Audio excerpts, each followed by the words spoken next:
Bom dia, ou boa tarde, ou boa noite, segundo ano. Não sei que horas você vai acessar esse vídeo, mas eu quero dizer que estou com saudade de vocês. E quero perguntar, estão estudando? Estão mantendo foco no estudo de vocês?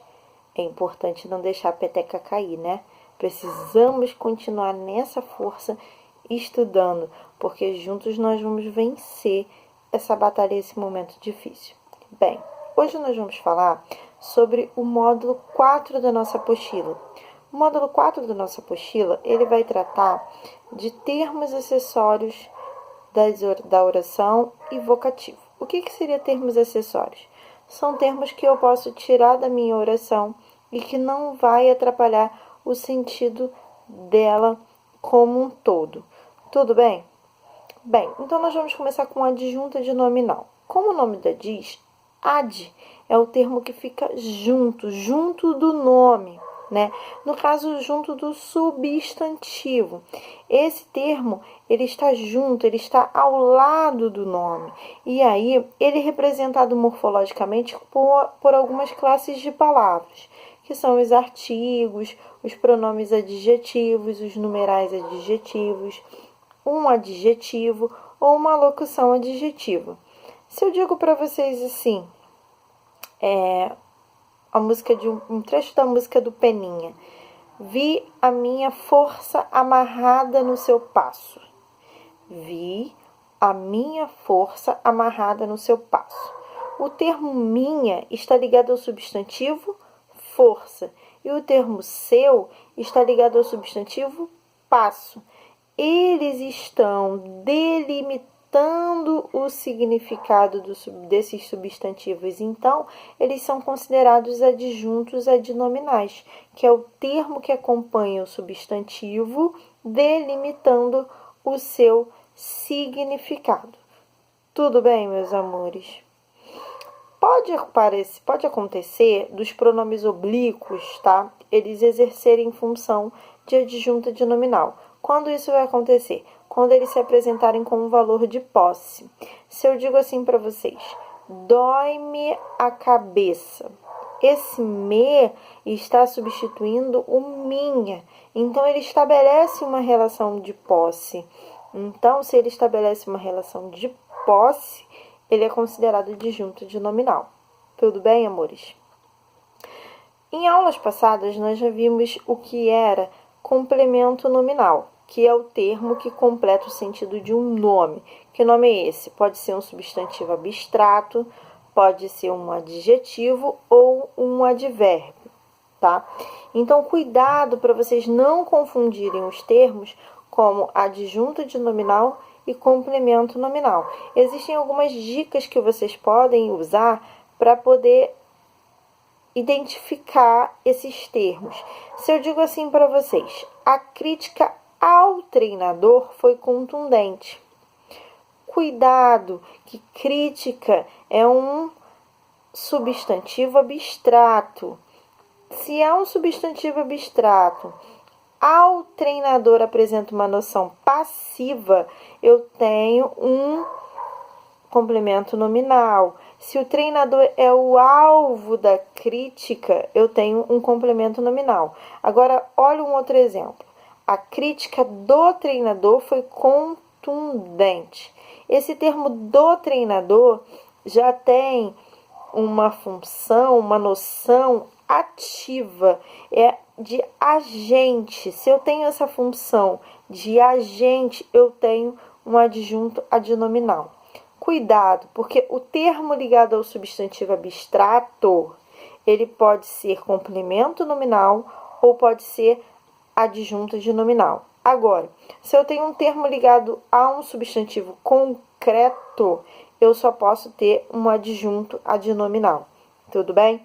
Então, lembrando rapidamente o que é substantivo concreto e abstrato. O substantivo concreto, ele não depende de ninguém para existir. Ele já existe por si só. Por exemplo, cadeira depende de alguém para existir? Não depende. Ela já existe por si só. Saci Pererê depende de alguém para existir? Não depende. Já existe por si só. Deus, ele também não depende de ninguém para existir. por esse substantivo concreto. E o abstrato? O abstrato é aquele substantivo que precisa de alguém para existir. Por exemplo, amor precisa de alguém para amar, raiva precisa de alguém para sentir a raiva, crítica precisa de alguém para criticar. Então, eu tenho um substantivo abstrato. Tudo bem, meus amores? Beleza? Continuando, então, no nosso módulo. Adjunto adverbial. O adjunto adverbial é aquele termo que exerce uma circunstância, tá? Ele exerce uma circunstância e ele está relacionado a um verbo, adjetivo ou a outro advérbio. Ele pode estabelecer uma circunstância de modo, de negação, de afirmação, de lugar. Então, esse adjunto adverbial, ele sempre vai exercer uma circunstância, ele sempre vai indicar uma circunstância relacionada ao verbo, ou adjetivo, ou advérbio. Se eu digo assim, ele escreve bem. Esse bem é uma palavra que está estabelecendo uma circunstância de modo em relação ao verbo escrever. Então, o bem é um adjunto adverbial de modo. Tudo bem, galerinha? Beleza? Continuando no nosso módulo, nós temos também o aposto. O que seria o aposto? O aposto é o termo que explica, especifica, amplia e resume um termo fundamental da oração, tá? Então, se eu tenho para vocês assim, por exemplo, vou dar um exemplo de uma frase do Graciliano Ramos. Sim, a Vitória, sua mulher, era culpada de tudo. Esse sua mulher é um termo que, se eu for escrever para vocês, ele vai aparecer entre vírgulas. E esse termo ele está explicando o termo anterior, que é o sujeito. Sim, a Vitória, né? Então, ele é chamado de aposto explicativo, que é um termo que amplia o significado do termo fundamental. E ele sempre vai aparecer isolador por vírgula ou por travessão, ou ele vai aparecer após 2 pontos. Tudo bem? Se eu digo assim para vocês, Júlio César, o imperador, governou Roma. O imperador, se eu fosse escrever, ele estaria entre vírgulas. E por quê? Ele está explicando quem foi Júlio César. Tudo bem? O segundo tópico de aposto que nós temos, o segundo tipo, é um aposto especificativo, que ele geralmente é um substantivo próprio que individualiza um substantivo comum. Se eu digo assim, o imperador Júlio César governou Roma. Foi qualquer imperador que governou Roma? Não, eu estou especificando. Foi o imperador Júlio César. Este não se liga por nome, por vírgula, perdão, tá, gente?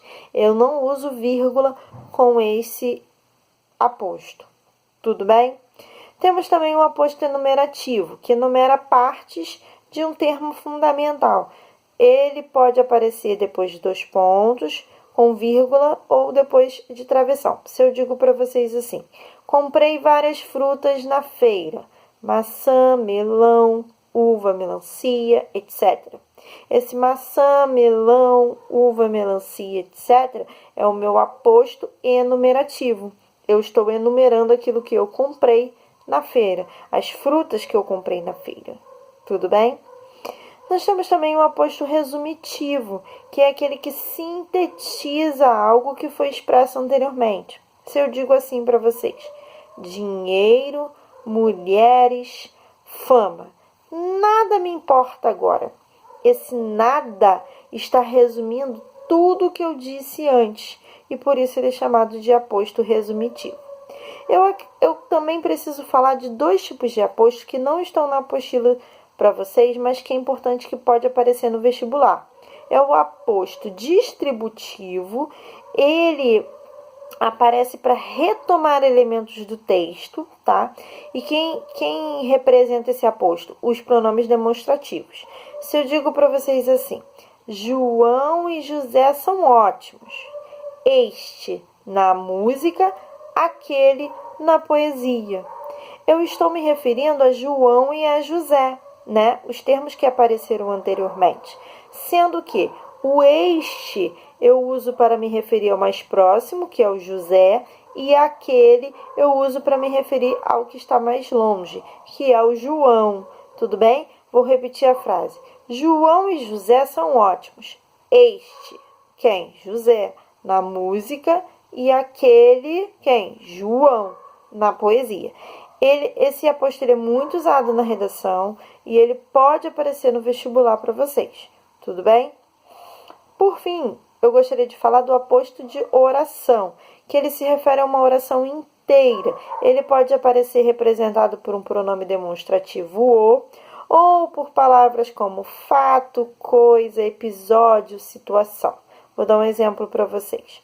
O enfermo se recuperou rapidamente, o que espantou a todos. Esse o está substituindo a frase dita anteriormente. O enfermo se recuperou totalmente. Esse o está substituindo essa frase. Tudo bem? E por fim, o último termo que aparece no nosso módulo é o vocativo, que é uma expressão exclamativa que nós empregamos para chamar alguém. Se eu digo Senhor, sente-se nessa cadeira. O meu termo Senhor é um vocativo e ele vai aparecer separado por vírgulas. Tudo bem? Cuidado, vocativo não é sujeito. Vocativo é um chamamento, então faz parte do discurso.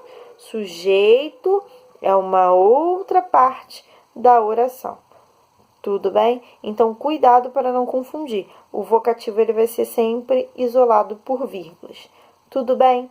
Eu preciso que vocês façam a lista de exercícios que está no Tule para vocês e também façam os exercícios da apostila para poder praticar, para poder fixar e mandem as dúvidas para a gente, tá bom? Um beijo e até a próxima.